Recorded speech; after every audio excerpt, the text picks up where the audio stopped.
Louvado seja nosso Senhor Jesus Cristo, para sempre seja louvado. Meus queridos e amados irmãos, os nossos irmãos protestantes vão dizer que a Bíblia, e somente a Bíblia, é a regra de fé e prática do cristão ou da igreja.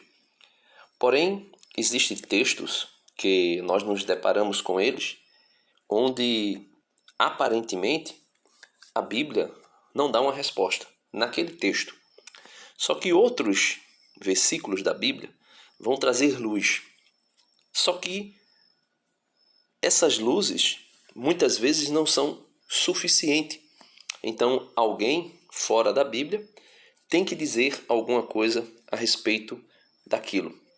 E qual é a autoridade que se sobressai para dizer se aquilo é uma dogma de fé, se é uma verdade de fé para que nós cremos ou não? Se somente a Bíblia vale, se somente a Bíblia é a autoridade, se somente a Bíblia é a regra de fé e de prática do crente, então como é que esses pastores definem, ou melhor, resolvem esse dilema? No livro do Gênesis, no capítulo 6, alguns versículos, 12 versículos para ser mais exato, que vão preceder aí quase que o início do dilúvio, acontece algo que um escritor sagrado relata que deixa dúvida em muitas pessoas. Só que Jesus trouxe luz para isso e a igreja entendeu o que Jesus quis dizer e a igreja tem uma definição a respeito disso. Mesmo que alguém dentro da igreja ainda venha pensar diferente daquilo que a igreja já falou, né? O rodapé das Bíblias vão deixar claro. A Bíblia do Peregrino, que eu tenho em minhas mãos, vai dizer que os filhos de Deus, ali em Gênesis 6, são a descendência de Sete, né? Os chamados seteístas, se eu não estou enganado. E as filhas dos homens são a descendência de Caim, né? E aí, os dois pastores aí no debate estão... um diz que os filhos de Deus são os anjos, outros vão dizer que os filhos de Deus não são os anjos. Mas como é que fica a situação para solucionar esse debate? Se somente a Bíblia é a regra de fé e de prática. E se a Bíblia não é tão clara nesse tema, nesse capítulo e nesse texto que estão debatendo. Vejamos aí o que eles vão dizer. Não, eu estou intermediando, vamos pro tema agora. Hoje você é só debatedor, preciso deixar isso claro aqui. Gênesis 6, a pergunta é: quem eram os filhos de Deus em Gênesis 6? Há necessidade de ler o texto? Gênesis 6, verso 1, é isso? Eu leio até o verso 4, tá bom, tá bom? Já, né? De 1 a 4, né? Vamos lá, ó. Quando eu posso ler na NVI, vocês me autorizam? Você que está em casa, para o teu entendimento, inclusive, né? Quando os homens começaram a multiplicar-se na terra e lhes nasceram filhas, os filhos de Deus viram que as filhas dos homens eram bonitas e escolheram para si aquelas que lhes agradaram. Então disse o Senhor: por causa da perversidade do homem, meu espírito não contenderá com ele para sempre, e ele só viverá 120 anos. Naqueles dias havia nefilins na terra. E também, posteriormente, quando os filhos de Deus possuíram as filhas dos homens e elas lhes deram filhos. Eles foram os heróis do passado, homens famosos. Até aqui, verso 5. O Senhor viu que a perversidade do homem tinha aumentado na terra e que toda a inclinação dos pensamentos do seu coração era sempre e somente para o mal. Verso 6 eu acho muito importante também. Vamos lá. Então o Senhor arrependeu-se de ter feito o homem sobre a terra e isso cortou-lhe o coração. Aí, verso 7, disse o Senhor: farei desaparecer da face da terra o homem que criei, os homens e também os animais grandes, os animais pequenos e as aves do céu. Arrependo-me de havê-los feito. Amém. Quem é? Então vejam aí, o texto é esse, né? Um texto que vem trazer a palavra filho dos homens, que viram ou melhor, filhos de Deus, que viram as filhas dos homens e arderam-se em desejos para com elas e conheceram-as sexualmente, tiveram filhos com elas. Então, o pastor da esquerda do vídeo, acho que é o Elias, né? Elias vai dizer que não são anjos. O da direita depois vai dizer que é anjo. E veja aí os argumentos que eles vão usar e o que a gente faz com isso, já que todos os dois usam a Bíblia. Então, uma igreja, que cada um aí é pastor de uma igreja acredita que anjos tiveram relações com mulheres, e outra igreja acredita que não é possível anjos ter relação com mulheres. Então, quem resolve isso? Quem poderia resolver esse dilema? E lembrando, né, esse pensamento aí não interfere diretamente, né, no projeto da salvação. Crer ou não crer nisso não interfere muito, mas acaba, no fim das contas, interferindo. Porque se a pessoa começa a acreditar que anjos podem ter relações sexuais, de repente essa pessoa pode começar a pensar e acreditar em outras coisas que venham a mexer com a doutrina da soteriologia, né? Ou seja, da salvação. Vamos ver aí o que é que eles vão dizer. Os filhos de Deus em Gênesis 6. Começo pelo pastor Elias Soares. Opa! Então, eu entendo que os filhos de Deus, existem várias posições em torno de quem realmente eram os filhos de Deus em Gênesis 6:2. Eu defendo que não eram seres angelicais. Inclusive, eu chamo essa posição de posição mitológica, porque você não tem nenhuma passagem bíblica que diga que ali são anjos. Eu defendo que são seres humanos, mas não anjos. Não seres angelicais. Não seres angelicais. Não existe contexto, nem no Antigo, nem no Novo Testamento, para defender. Não existe um texto, não existe um versículo que diz que diga que os anjos mantiveram relações sexuais com as mulheres. Você não tem no Antigo e você não tem no Novo Testamento. Isso não existe. Não existe. Não. Já o pastor César Cavalcante, que está do meu lado esquerdo... Então o pastor Elias Soares ele vai dizer que não tem texto que fale de anjos tendo relações sexuais com mulheres. E isso ele deixa aí bem claro, nem no Antigo, nem no Novo Testamento. Já o pastor César, vamos ver o que é que ele vai dizer. Coração, que é meu amigo, irmão querido, é uma santa fera, né? Pro meu lado, pelo menos. Você defende, eram anjos, pastor Elias e ouvintes da Rádio Musical, é isso, pastor César? Bom, é isso que eu vou defender. Sei que a minha posição não é majoritária e sei que também não estamos defendendo um assunto salvífico ou importante na salvação, né? Não precisa considerar herege quem pensa o contrário ou uma heresia de perdição. Pelo menos isso os principais teólogos entendem assim. Nós temos na história Só que isso, pastor César, vai trazer para a pessoa que crê nessa mitologia a possibilidade de ter outras crenças, principalmente, como eu já vi aqui em debates, pastores dizendo que Jesus deixou de ser Deus quando encarnou-se. Outros vão dizer, como eu já vi em debate aqui, dizendo que Jesus não é Deus, não é o Filho de Deus, não é a segunda pessoa da Santíssima Trindade, mas é o arcanjo Miguel, a primeira criatura de Jeová. Então, assim, essa questão de somente a Bíblia como regra de fé e prática, sem o auxílio do magistério da igreja autêntico, intérprete das Escrituras, sem a tradição apostólica, acaba nisso, relativismo. É por isso que todos os dias nasce uma igreja diferente. Nasce uma igreja que crê que Jesus é Deus, outra que crê que Jesus é o arcanjo Miguel, outra que crê que Jesus deixou de ser Deus quando encarnou-se, outra que crê que os anjos tiveram relações sexuais com mulheres e assim sucessivamente. Mas vamos lá. Vamos deixar ele falar, né? A igreja, grandes vultos da teologia que entendiam ser a linhagem de Sete, como o pastor Elias pensa. E ele não falou linhagem de Sete, ele falou seres humanos. Mas ele vai defender que é a linhagem de Sete. E fica até mais prático para o ouvinte dizer que são outros grandes teólogos que entendiam que eram anjos. E mesmo assim, um não desconsiderava o outro como irmão. Essa é a minha primeira palavra aqui.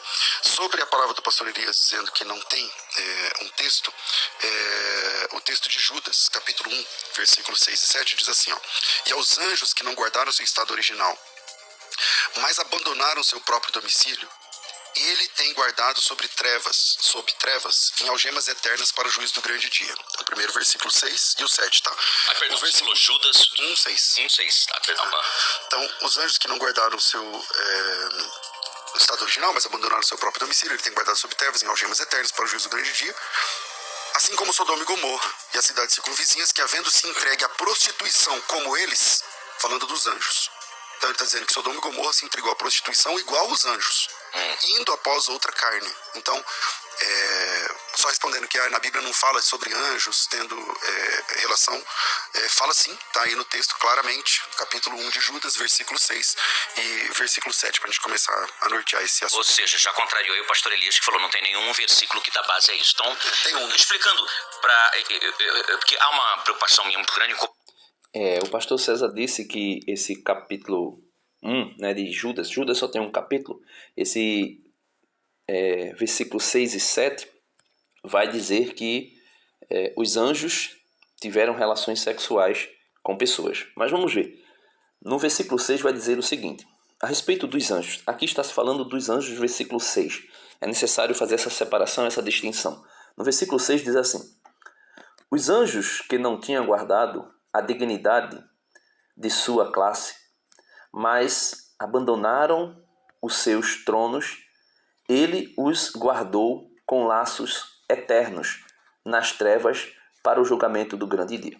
Então aqui está se falando dos anjos, dizendo que os anjos se prostituíram e abandonaram os seus tronos. Quem são esses anjos aqui? Esses anjos aqui, com certeza, são os anjos que acompanharam Lúcifer na primeira revolta de Lúcifer contra Deus. E ali, Apocalipse 12 deixa claro que ele foi expulso para a terra. Então, cadeias eternas. Essas cadeias eternas não significa dizer que Satanás e os demônios estão aprisionados, acorrentados. Até mesmo porque eles não têm corpos, então não tem como eles serem acorrentados.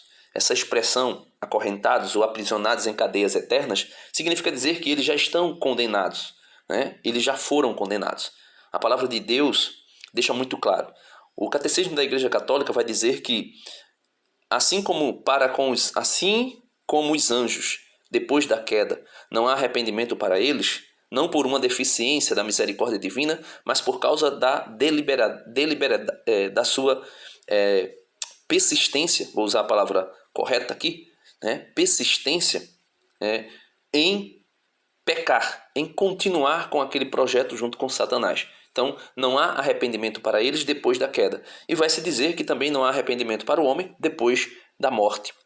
Então, simplesmente Judas está dizendo aqui que aos anjos que não tinham guardado a dignidade de sua classe, mas abandonaram os seus tronos, junto com Lúcifer, aqui eu estou só trazendo luz para a interpretação, ele, quem? Deus, os guardou com laços eternos nas trevas para o julgamento do grande dia. Então, eles estão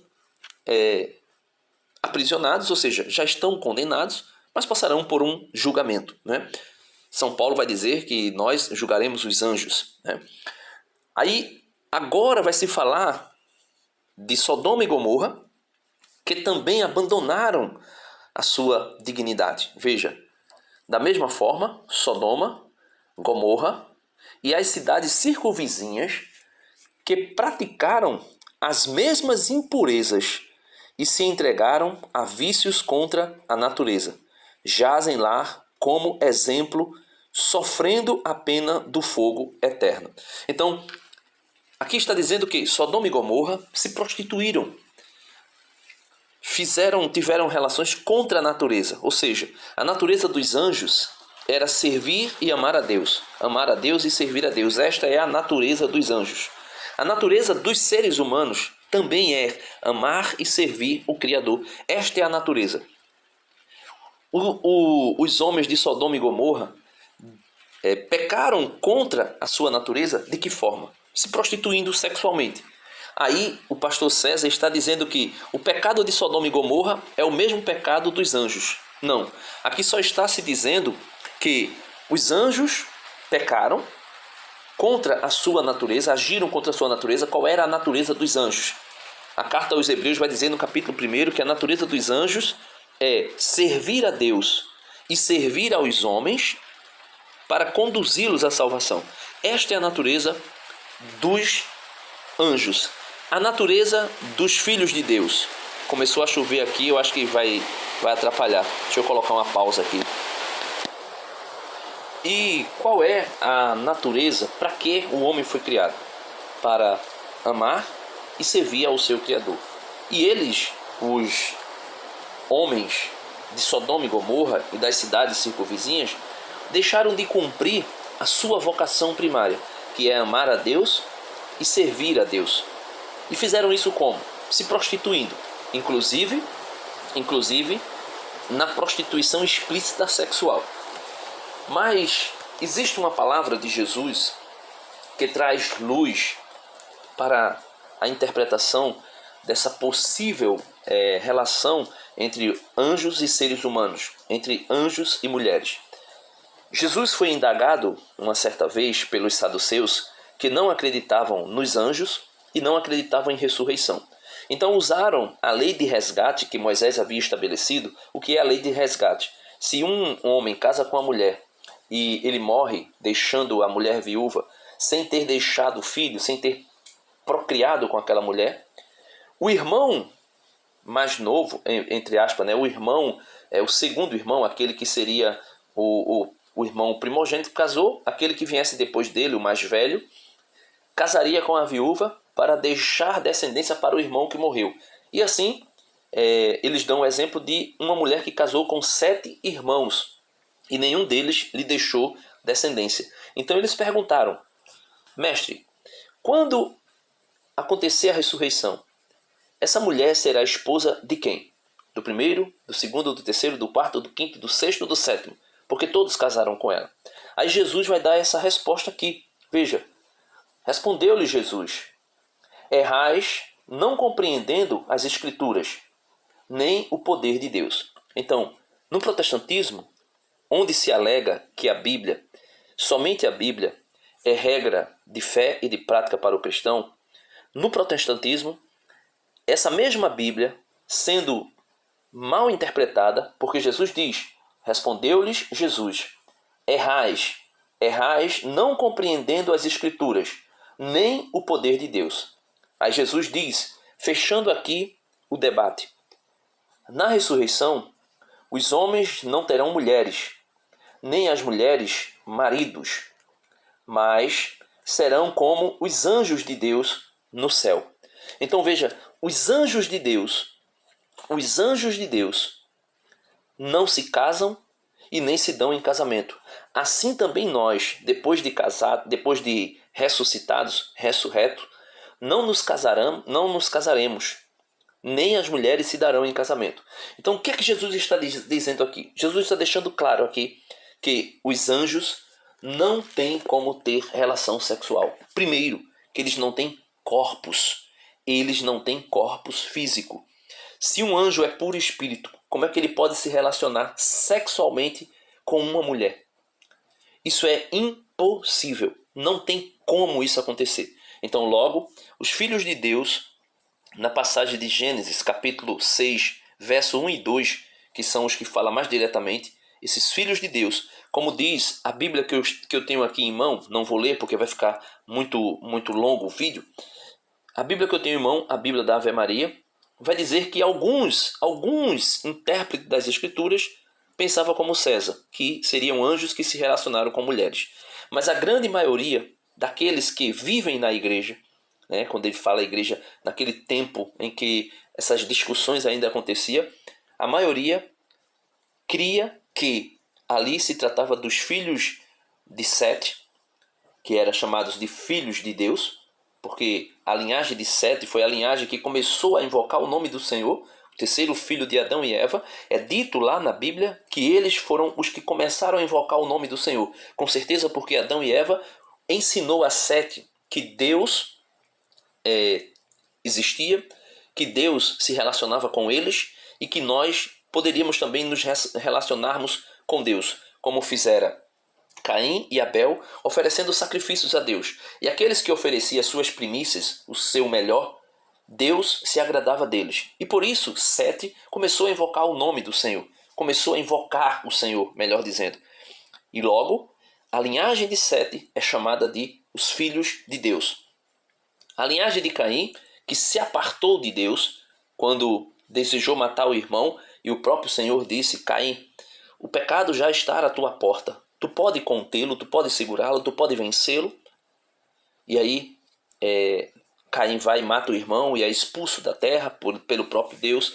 E daí se entende que a descendência de Caim é uma descendência perversa, uma descendência que trouxe maldade tão grande para a terra que Deus se arrependeu de ter feito a humanidade. Claro que Deus não se arrepende, é uma linguagem do agiógrafo para mostrar que o que Caim fez e gerou na humanidade foi tão terrível que Deus, de alguma forma, quis purificar todo o gênero humano. E fazendo isso como? Através do dilúvio. A Bíblia do Peregrino também vai dizer a mesma coisa, que esses filhos de Deus são os descendentes de Sete e as filhas dos homens são as descendentes de Caim. A Bíblia de Jerusalém também fala a mesma coisa, só que de uma maneira um pouco mais indireta. Mas o que é que nós, católicos, cremos? Nós cremos que esses filhos de Deus são nada mais, nada menos que os filhos de Sete. E as filhas dos homens são as descendentes de Caim. E Jesus, Mateus 22, respondendo aos saduceus, Jesus vai dizer, na ressurreição, os homens não terão mulheres, nem as mulheres maridos, mas serão como os anjos de Deus no céu. Ou seja, os anjos de Deus não têm mulher. Os anjos de Deus não se casam e nem se dão em casamento. Isso está nítido. Aí alguém pode dizer, não, mas está falando aí no céu. Só que os anjos de Deus, que se aqueles do Gênesis capítulo 6 fossem anjos, os filhos de Deus fossem anjos, eles estavam no céu. Então eles não tinham como se relacionar com as mulheres porque eles não tinham um corpo físico. Eles não tinham um corpo físico. Aí você pode dizer, não, mas como é que se diz? Jacó lutou com um anjo, alguns anjos visitaram Ló em Sodoma e Gomorra e os homens quiseram ter relações com eles. Só que isso foram os homens, sem compreender o que estavam vendo. Jacó lutou com um anjo? Sim. O anjo se materializou de alguma forma? Sim, porque Deus permitiu. Sem a permissão de Deus, eles não poderiam se materializar de alguma maneira. E logo, Deus não iria permitir jamais que os anjos pudessem se materializar para ter relação sexual com as mulheres. E por que eles não fariam isso? Porque depois da queda de Lúcifer com a terça parte dos anjos, nenhum outro anjo se rebelou no céu. Senão a Bíblia traria para nós esclarecimento bem escancarado sobre isso. Os únicos anjos que pecaram e que foram expulsos do céu foram os anjos que acompanharam Lúcifer. Uma terça parte dos anjos que acompanharam Lúcifer na revolta dele. Depois da queda de Lúcifer, a Bíblia não traz relato nenhum de outros anjos se rebelando. E a igreja vai dizer que, de alguma forma, Deus revelou-se plenamente aos anjos. E eles, vendo a glória de Deus de maneira perfeita, sem mais limitação alguma. A igreja diz que antes da queda de Lúcifer, de alguma forma Lúcifer não contemplava a glória de Deus plenamente. De alguma forma, de alguma maneira, eles eram privados disso tudo. E nós podemos ter uma luz a respeito disso lá no livro de Isaías capítulo 6, quando vai dizer que os serafins com 2 asas voavam, 2 asas cobriam os pés e 2 asas cobriam a sua face, o seu rosto. E assim eles não contemplavam diretamente a face de Deus. Então, nós podemos ver nitidamente que depois da queda de Lúcifer e os seus anjos, nenhum outro anjo caiu. E não tem como seres espirituais ter relação com seres humanos. Deus abençoe a todos. E fica difícil, Se somente a Bíblia e nada mais que a Bíblia serve, quem quem vai poder dizer se é verdade que os anjos tiveram relação com as mulheres ou se é mentira que os anjos não tiveram relação com as mulheres? Quem poderá dizer? Ah, o pastor? Sim, mas o pastor, um diz que teve, o outro diz que não teve. Então, logo, meus irmãos, a tradição apostólica, a igreja, com a autoridade petrina, com a autoridade de Cristo, com a infalibilidade de Cristo, vai dizer o que nós podemos crer e o que nós não podemos crer. Então, Deus abençoe a todos e, mais uma vez, fica provado que não basta somente a Bíblia. Amém. Dá uma curtida no vídeo, se inscreve no canal se você não é inscrito ainda, compartilha esse conteúdo, deixa aí o teu comentário o que é que você achou disso.